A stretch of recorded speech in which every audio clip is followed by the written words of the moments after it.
You asked, how to divide 9,632 by 7 using the long division method. 9 divided by 7 equals 1. 1 times 7 equals 7. 9 minus 7 equals 2. Bring down 6, making 26. 26 divided by 7 equals 3. 3 times 7 equals 21. 26 minus 21 equals 5. Bring down 3, making 53. 53 divided by 7 equals 7.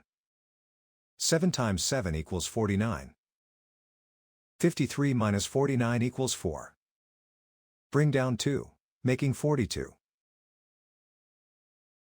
42 divided by 7 equals 6. 6 times 7 equals 42. 42 minus 42 equals 0. The remainder is 0. The final result is 1,376.